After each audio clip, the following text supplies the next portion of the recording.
નમસ્કાર, મની મેનેજરમાં આપનું સ્વાગત છે. મની મેનેજર એટલે તમારા નાણાંના ચોક્કસ આયોજન માટે અપાતું માર્ગદર્શન. હું પ્રીતિ દલાલ આપનું સ્વાગત કરું છું આજના મની મેનેજરમાં એક નવા એપિસોડ સાથે, એક નવા ટોપિક સાથે. મની મેનેજરમાં આજે આપણે વાત કરીશું લોસ હાર્વેસ્ટિંગ એટલે શું લોસથી કઈ રીતે કોઈ લાભ આપણે લઈ શકીએ છીએ, અને સાથે જ દર્શકોના સવાલોના જવાબ પણ લઈશું. તો આજનો જે ટૉપિક છે એક ઇન્ટરેસ્ટિંગ ટૉપિક બની રહ્યો છે, એસ્પેશિયલી જ્યારે અત્યારે આપણે નાણાકીય વર્ષનો એક અંત આવી રહ્યો છે અને નવો એક બિગિનિંગ થશે.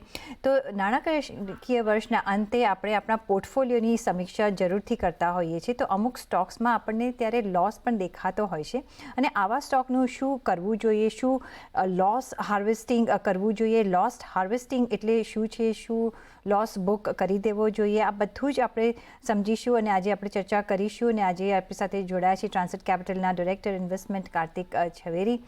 કાર્તિકભાઈ, ઘણું સ્વાગત છે આપનું આજના શોમાં. અને આપણે એ પોઈન્ટ ઓફ ધ યરમાં છે અત્યારે કે આપણે યર વાઇન્ડ અપ કરવાનું છે અને નવા વર્ષમાં હવે પ્રવેશવાનું છે એક ન્યૂ બિગિનિંગ્સ સાથે.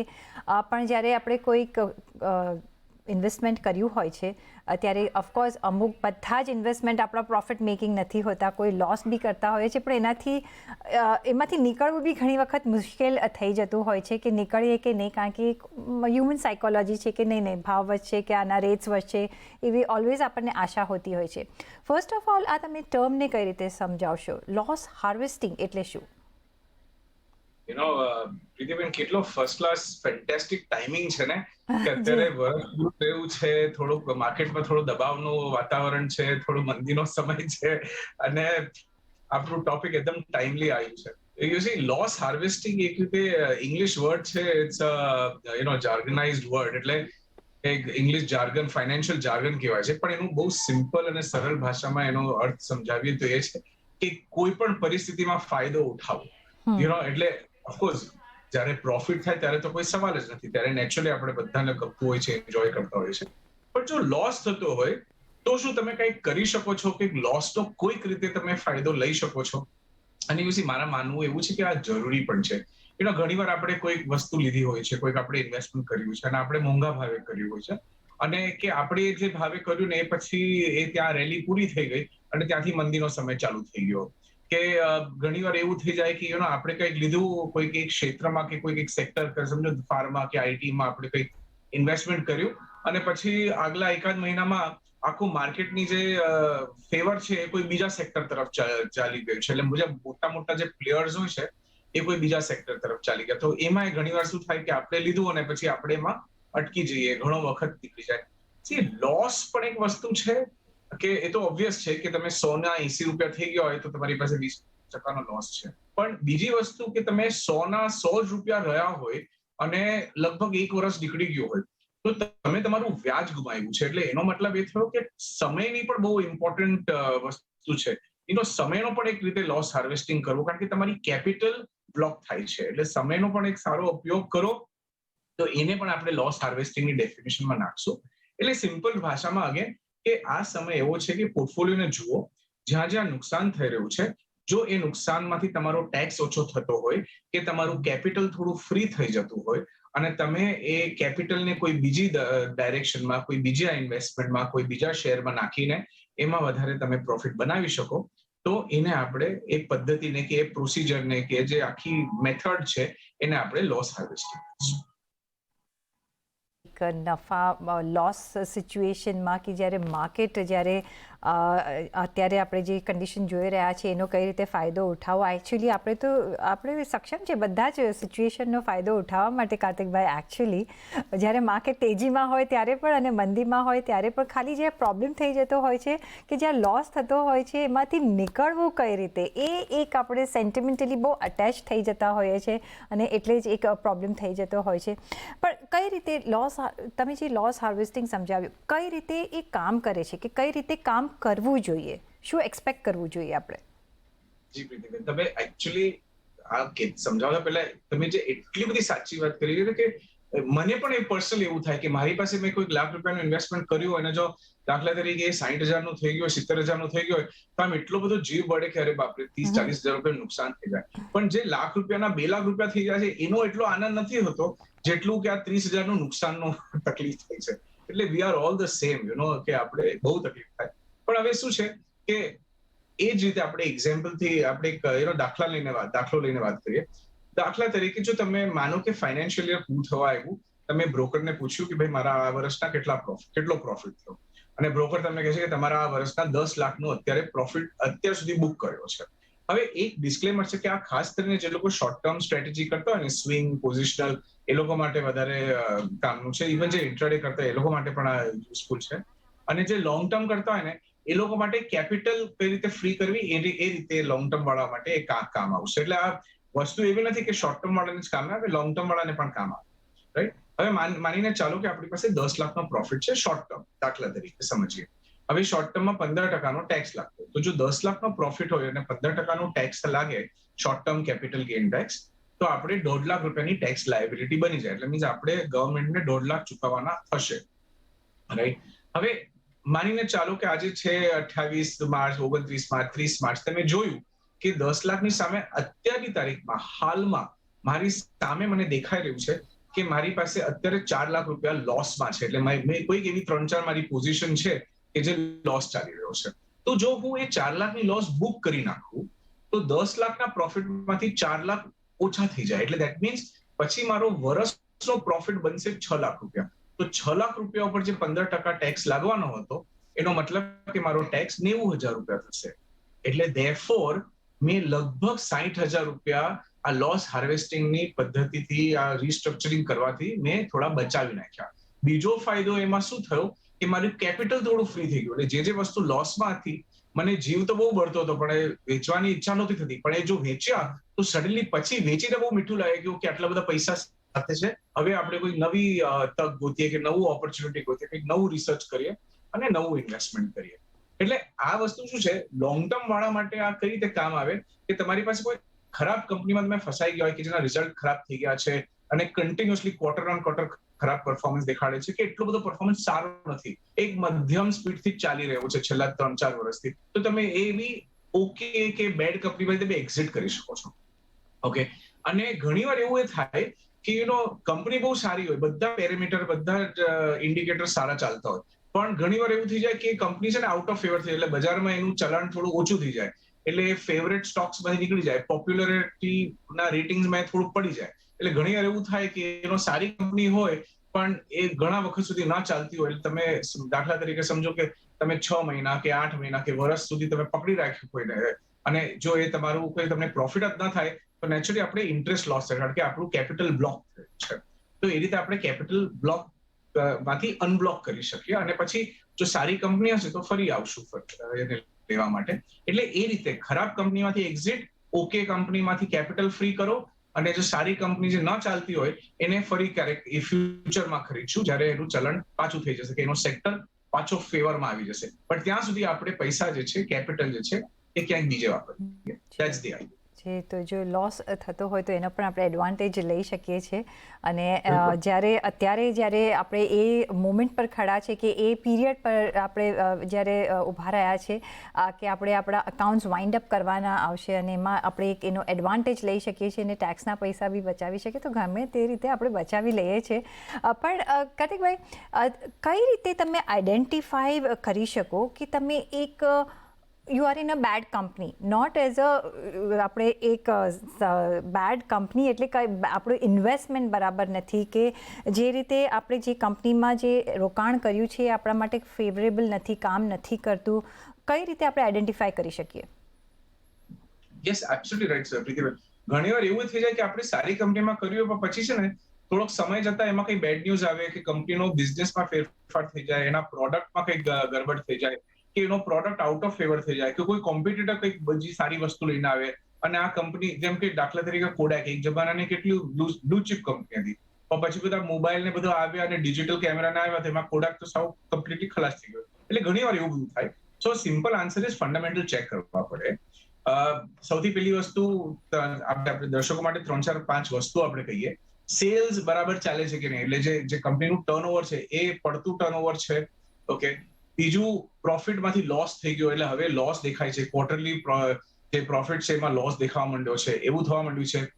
ગયા વર્ષે ઘણો વધારે ફ્રી કેશ ફ્લો હતો અને આ વર્ષે કેશ ફ્લો લગભગ ખલાસ થવા આવ્યો કે લગભગ નહીં જેવો છે, કે નેગેટિવ થઈ ગયો, લોસ થઈ ગયો. ઘણી વાર એવું પણ ખબર પડે કે પ્રાઇસ અર્નિંગ્સ રેશિયો, પી રેશિયો જે છે બહુ ઊંચો. હવે સારી કંપની હોય, એશિયન પેન્ટ અને પીડીલાઇટ એ ટાઈપની, તો એ બધી કંપનીઝ, નેસ્લે વગેરે, એનું તો પી આમે 80, 90, 100 ની આસપાસ રહેતું હોય છે, કારણ કે એમાં એટલું બધું ડિમાન્ડ હોય છે બાઇંગનું. પણ કોઈ બીજી કંપની હોય છે જેનું એવરેજ પી 20, 25, 30 ચાલતું હોય, અને સડનલી એ 100 ને 200 ના પી ઉપર ટ્રેડિંગ કરવાનું ચાલુ કરે, તો તમને ખબર પડે કે ક્યાંક તો આમાં કંઈક ગડબડ છે, કે આમાં કંઈક ખોટું થવાનું છે. રિટર્ન ઓન ઇક્વિટી ફોલ થવા માંડે, ક્વાર્ટરલી રિઝલ્ટ્સમાં ઉપર નીચે ઝિગઝેગ પેટર્ન જોવા મળે, ને એવું બધું દેખાય ને, તો ક્યાંક ને ક્યાંક આપણે મનમાં એમ વિચાર કરવાનો કે આ બધા રેડ ફ્લેગ્સ છે, લાલ ઝંડા દેખાઈ ગયા. એટલે ઘણીવાર આપણે એવું થાય કે ઓકે ચલો, આપણે લીધેલું ત્યારે બધું વ્યવસ્થિત હતું, પણ હવે ભૂલ થઈ ગઈ, મિસ્ટેક થયું, અને આમાંથી નીકળીએ તો એ પૈસા છૂટા થાય ને એ પૈસા પછી બીજે ક્યાંક આપણે વાપરી શકીએ. એટલે ઇટ્સ એન ઇમોશનલ થિંગ, પણ ઇમોશનલ સાથે થોડુંક આમાં સ્કિલ્સ પણ હોવી જોઈએ, થોડુંક નોલેજ હોવું જોઈએ. આવતું તો નેચરલી કોઈ એનાલિસ્ટને પૂછો કે તમારા બ્રોકરને પૂછો કે જે તમને સમજાવી શકે. અને ખાસ કરીને આ વસ્તુ જે છે ને, કે બેડ કંપની એ ઘણીવાર તમને ખબર પડી જાય શોર્ટ ટર્મ ઇન્વેસ્ટર્સને, અને લોંગ ટર્મમાં પણ ઘણીવાર એવું થાય કે આખું પ્રોડક્ટ કે કેટેગરી ચેન્જ થઈ ગઈ હોય તો થઈ શકે. મ્યુચ્યુઅલ ફંડ વાળા ઇન્વેસ્ટર્સે ફંડના પરફોર્મન્સ જોવું, કે જો સતત કન્સિસ્ટન્ટલી 3 થી 4 ક્વાર્ટર કે 8 ક્વાર્ટર સુધી બેડ પરફોર્મન્સ આવતું હોય, તો કદાચ એ મ્યુચ્યુઅલ ફંડની સ્ટ્રેટેજી બરાબર નથી ચાલી રહી. એ પણ આપણે ફાઇન્ડ આઉટ કરીએ, અને પછી એ જ્યારે ખબર પડે ત્યારે એમાંથી એક્ઝિટ કરવું, પછી આપણું મન બનાવી લેવાનું, અને પછી એક્ઝિટ કરવા. અને જ્યારે પ્રોફિટ હોય ત્યારે એક્ઝિટ કરો તો એટલી તકલીફ નહીં થાય. એકવાર એક્સપિરિયન્સ કરશો પછી બધું ઓકે થઈ જશે. જી, પ્રોફિટ હોય ત્યારે આપણે એક્ઝિટ થઈએ તો નથી તકલીફ થતી, કારણ કે આપણે કંઈક પોકેટમાં લઈને જઈએ છીએ, પણ જ્યારે લોસ થાય છે ત્યારે એક એવી મુમેન્ટ બની જતી હોય છે કે હવે આપણે શું કરીએ. પણ એવો પણ પ્રોબ્લેમ આવતો હોય છે કાર્તિકભાઈ, કે ચલો બેડ કંપની ફાઇન, એટલીસ્ટ તમે તમારું મન વાળી લો, તમે લોસને પણ એક વધારે આપણે ચલો એબ્ઝોર્બ કરી લઈએ. પણ જ્યારે સારી કંપની હોય છે અને એ જ્યારે લોસ કરતી હોય છે, અને જ્યારે આપણું ઇન્વેસ્ટમેન્ટ ત્યાં કામ નથી કરતું હોય, તો ત્યારે જરા એક વધારે હર્ટ થતું હોય છે. અરે એટલું બધું હર્ટ થાય કે ના પૂછો, એટલું બધું હર્ટ થાય. હમણાં કેટલી બધી સારી સારી કંપનીઓ છે છેલ્લા 3 મહિનામાં એટલી ખરાબ રીતે ઉતરી ગઈ છે, અને સારામાં સારા ઇન્ડિયાના સારામાં સારા નામ, બ્લુએસ્ટ ઓફ ધ બ્લુ ચીપ વાળી કંપની જયારે તમે જો ને, કે આપણે હજી ખરીદીએ ને એમાં 30% કાપ થઈ ગયો ને 20%, તો એવી તકલીફ થાય કે ના પૂછો. પણ જે સારી કંપની છે, સારી રહેવાની છે, એનું મેનેજમેન્ટ સારું છે, એ લોકોનું ગવર્નન્સ સારું છે, એ લોકોનું બિઝનેસ ફંડામેન્ટલ છે. ઘણીવાર શું થઈ જાય કે દાખલા તરીકે યુક્રેનમાં કંઈક પ્રોબ્લેમ થયો, એટલે મીન્સ કે એક પોલિટિકલ ઇવેન્ટ થઈ ગઈ, કે વોર ટાઈપની ઇવેન્ટ થઈ ગઈ, કે તેલનો ભાવ બહુ ઊંચો થઈ ગયો, તો નેચરલી બધી પેન્ટ કંપની, કેમિકલ કંપનીના બધા ભાવ ઊંચા વધી જશે, કારણ કે ઇન્ડિયા જો મોંઘા ભાવે તેલ અંદર ઇમ્પોર્ટ કરે તો નેચરલી રો મટીરિયલનો કોસ્ટ વધી જાય ને, એને કારણે પ્રોફિટ ઓછો થવાની શક્યતા હોય. એટલે આ બધી વસ્તુઓ થઈ જાય, અને એને કારણે શું થાય કે સડનલી એવું થાય કે એક સમય આવે કે ચલો, કે અત્યારે આવો એક સમય છે કે જ્યાં બધા તેલના ભાવ ઊંચા છે, તો કેમિકલ અને ફર્ટિલાઇઝર ને આ બધા સેક્ટર, પેન્ટના સેક્ટર, આ બધા સેક્ટર થોડા ઠંડા થઈ જશે. એટલે આગળના 6 મહિના સુધી આ નહીં ચાલે. એટલે તમે જો શોર્ટ ટર્મ ટ્રેડર હોય તો આમાંથી બહાર નીકળી, અને કે શોર્ટ ટર્મ ઇન્વેસ્ટર હોય તો આમાંથી બહાર નીકળી કોઈ બીજી એરિયામાં જાઓ, કે જ્યાં સડનલી ગ્લોબલ ઇવેન્ટ, ઇવન જે નેગેટિવ ઇવેન્ટ હોય ને, ઘણીવાર નેગેટિવ ઇવેન્ટમાં પણ ડિમાન્ડ થઈ જાય, કે સ્ટીલની ડિમાન્ડ છે અત્યારે, સ્ટીલ, મેટલના બધા ભાવ ઊંચા વધવા માંડ્યા છે. એટલે ઘણીવાર એવી પોલિટિકલ ઇવેન્ટ પોઝિટિવ પણ તમને સંકેત આપે ને નેગેટિવ સંકેત પણ આપે. અને તમે જ્યારે ફંડામેન્ટલ ચેક કરો, જે આપણે લિસ્ટ થોડી વાર પહેલા કીધું, એમાં બધું જ વ્યવસ્થિત લાગતું હોય, પણ ઘણીવાર એવું થાય કે આ શેર ક્યાંય ચાલતો જ નથી. તો નેચરલી જો નાનકડી લોસ હોય તો એમાં બુક કરીને બહાર નીકળી જાવ, કારણ કે ફરીથી તમે લેશો ઇન ફ્યુચર કમાવાના જ છો, એટલે એની તો 100% ગેરંટી છે. પણ અત્યારે થોડો ટેમ્પરરી તમે નહીં કમાવો, ધેટ્સ ઓકે, પણ એ કેપિટલ તમે બીજી કોઈ જગ્યાએ વાપરી શકો છો. જ્યારે એ સેક્ટર પાછો ફેવરમાં આવી જાય ત્યારે એ સેક્ટરમાં ફરી પોઝિશન બનાવી. હવે આ જ વસ્તુ છે ને તમે મ્યુચ્યુઅલ ફંડમાં કરી શકો છો, પણ આમાં છે ને થોડું મ્યુચ્યુઅલ ફંડમાં સમજી વિચારીને કરવા જેવું છે, કારણ કે તમારી પાસે મ્યુચ્યુઅલ ફંડનું ઇન્વેસ્ટમેન્ટ હોય ને, મ્યુચ્યુઅલ ફંડમાં પણ તમારી પાસે ઘણા બધા સેક્ટોરલ મ્યુચ્યુઅલ ફંડ છે કે જ્યાં તમે આવી બધી વસ્તુઓ લઈ શકો છો. એટલે ઘણીવાર મેં જોયું કે લોકોએ ઇન્ટરનેશનલ ફંડમાં લીધેલું, અને જ્યારે રૂપિયો ડેપ્રિશિએટ થઈ ગયો ત્યારે ભલે ફોરેનમાં કઈ અમેરિકામાં પ્રોફિટ થયો કે નહીં, પણ રૂપિયામાં ડેપ્રિસિએશન થતા તમારો પોર્ટફોલિયો ઊંચો થઈ ગયો, અને વાઇસે વર્ષા પણ પોસિબલ થઈ જાય છે. એટલે ઇન્ટરનેશનલ ફંડ છે, ગોલ્ડ છે, કમોડિટીઝ ફંડ છે, તમારી પાસે બેન્કિંગ ફંડ છે, ઇન્ફ્રાસ્ટ્રક્ચર છે, અનેક જાતના ફંડ હોય છે. એટલે જો જાણકારી હોય, સમજતા હોય તમે, અને જો એમાં કોઈ વાર લોસ થતો હોય કોઈ સેક્ટરમાં, તો એ સેક્ટરમાંથી તમે બહાર નીકળી અને નવા સેક્ટરમાં પણ ઇન્વેસ્ટમેન્ટ કરી શકો છો. એટલે મ્યુચ્યુઅલ ફંડમાં ધીસ ઇઝ પોસિબલ. ઓકે, તો ઓવર ધ કાઉન્ટર ત્યારે બી તમે કોઈ બી ઇન્વેસ્ટમેન્ટ કરો છો તો આ એક આવું બનવાનું જ છે, કારણ કે આ એક સાયકલ હોય છે, જે ઉપર જાય છે નીચે આવે છે, અને જે નીચે આવે છે પાછું ઉપર જાય છે. એ આપણે યાદ રાખવાનું છે, અને જ્યારે નીચે જાય તો ક્વિક આપણે સ્વિચ કરવાનું હોય છે, કારણ કે આપણા પૈસા આપણા માટે કામ કરતા રહેવા જોઈએ, નહીં કે આપણે પૈસામાં પૈસા ઉમેરવા પડે. એવી સ્ટ્રેટેજીથી આગળ ચાલવું, એટલે સેન્ટિમેન્ટલી કોઈ વખત અટેચ ન થવું. જ્યાં તમને લાગે કે લોસ થાય છે તો આ લોસ હાર્વેસ્ટિંગની સ્ટ્રેટેજી વાપરી લેવી, અને આપણા પૈસા આપણા માટે કામ કરે એવી જ સ્ટ્રેટેજી સાથે આગળ ચાલવાનું રહેશે. પણ એ સાથે જ અહીંયા એક બ્રેક લેવાનો પણ સમય થઈ ગયો છે, તો એક બ્રેક લઈશું અને પાછા ફરીશું અને લઈશું દર્શકોના સવાલોના જવાબ. અમારી સાથે જોડાયેલા રહેજો.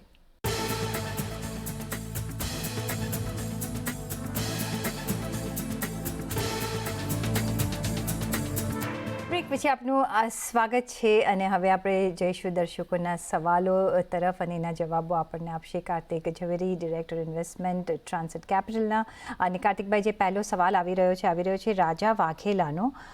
એ પૂછી રહ્યા છે કે મલ્ટી એસેટ ફંડ અને હાઇબ્રિડ ફંડમાં શું ફરક છે, અને બંનેમાંથી કયા ફંડમાં રોકાણ કરવું જોઈએ? જી. સો મલ્ટી એસેટ ફંડ એવું ફંડ હોય છે કે જેમાં તમે ઇક્વિટી પણ ફાઇન્ડ કરશો, તમને એમાં ગોલ્ડ પણ મળશે, એમાં ડેટ ફંડ પણ આવશે. એટલે મીન્સ બધી 3-4 અલગ અલગ ટાઈપના ઇન્વેસ્ટમેન્ટ બધા એક જ ફંડમાં આવશે, એને આપણે મલ્ટી ફંડ કહીએ. અને હાઇબ્રિડ ફંડ નોર્મલી આપણે એવા ફંડને રેફર કરતા હોઈએ છીએ કે જ્યાં એક સર્ટન પર્સન્ટેજ હોય છે, કે સમજો 60% કે 65% ઇક્વિટી હોય ને 35% ડેટ હોય, અને એનું રિવર્સ પણ પોસિબલ છે કે 20% ઇક્વિટી હોય ને 80% ડેટ હોય. તો જ્યાં ડેટ વધારે હોય ને આપણે કોન્ઝર્વેટિવ હાઇબ્રિડ કહેતા હોઈએ છીએ, જ્યાં ઇક્વિટી વધારે હોય ત્યારે આપણે એને એગ્રેસિવ હાઇબ્રિડ કહેતા હોઈએ છીએ. પણ બેમાંથી શેમાં ઇન્વેસ્ટ કરવું, this is not exactly comparable.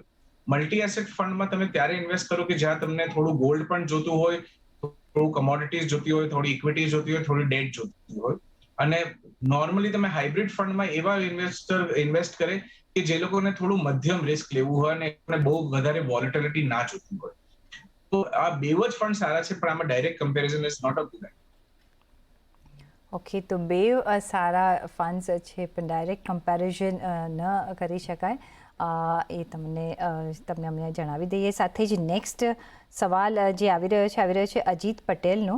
એ કહી રહ્યા છે કે જે જીઓ પોલિટિકલ ટેન્શન અત્યારે આપણે જોઈ રહ્યા છીએ, એની વચ્ચે સોનામાં પણ એક ઉતાર ચઢાવ આપણે નોટિસ કરી રહ્યા છીએ. તો પોર્ટફોલિયોમાં કેટલું રોકાણ સોનામાં હોવું જોઈએ, અને ETF કે પછી અન્ય કોઈ વિકલ્પ પર પણ નજર રાખવી જોઈએ?